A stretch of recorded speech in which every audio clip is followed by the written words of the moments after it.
పరమానందయ్య గారి శిష్యుడు 4వ తరగతి తెలుగు పాఠం.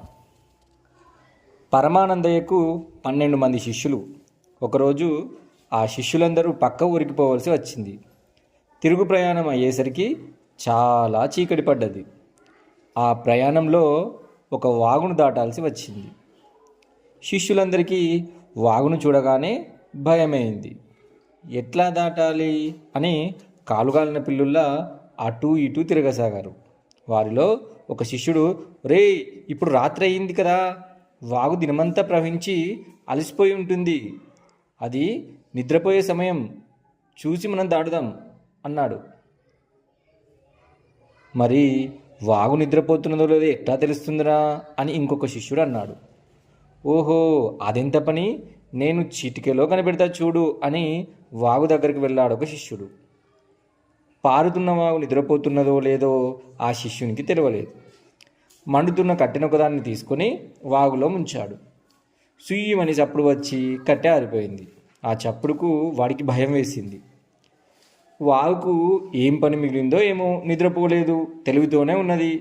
ఉరుక్కుంటూ వచ్చి చెప్పాడు, రేయ్, నేను వాతలు పెట్టానని కోపం వచ్చి వాగు నా మీద పగబడుతుందో ఏమో అని భయపడసాగాడు. ఏం కాదురా, మన గురువు ఉండగా మనకేం భయం అన్నాడు ఇంకొక శిష్యుడు.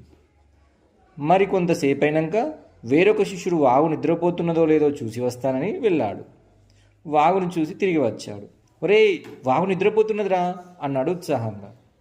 ఎట్లా కనిపెట్టావురా అని శిష్యుల్లో ఒకడు అడగంగానే, అదే కట్టెను పట్టుకొని నీటి అంచున అటు ఇటు తిప్పి ఒక్కసారిగా నీళ్ళలో ముంచాను, వాగు కిక్కురుమనలేదు, అంటే వాగు నిద్రపోయినట్లే కదా అన్నాడు.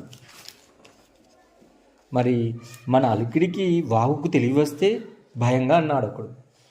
పరమానందయ్య శిష్యుల్లో ఒకడు అందరికీ ధైర్యం చెప్పి వాగు దగ్గరికి తీసుకొచ్చాడు.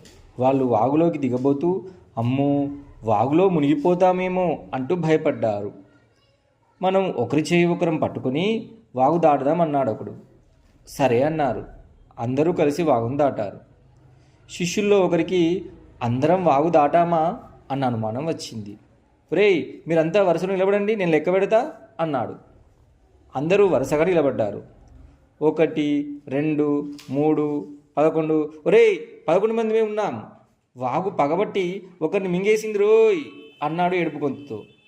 ఏది, నేను లెక్క పెడతా అంటూ శిష్యులందరూ ఒకరి తర్వాత ఒకరు లెక్క పెట్టారు. ఎన్నిసార్లు లెక్క పెట్టినా సంఖ్య 11 వచ్చింది. అవునురా, నిజంగానే మనలో ఒకరిని వాగు మింగిందిరా అంటూ బోరున ఏడుస్తూ గురువు దగ్గరకు వచ్చారు. జరిగిన విషయం చెప్పి మళ్ళీ బోరుమని విలపించారు. పరమానందయ్య అందరినీ తేరిపార చూశాడు. శిష్యులందరినీ మళ్ళీ లెక్క పెట్టమన్నాడు. ఒక్కొక్కరు లెక్క పెడితే మళ్ళీ 11 వచ్చింది. శిష్యులు చేసిన తప్పును గురువు గుర్తించాడు. ఆ తర్వాత ఏం జరిగిందో ఊహించండి మీరంతా.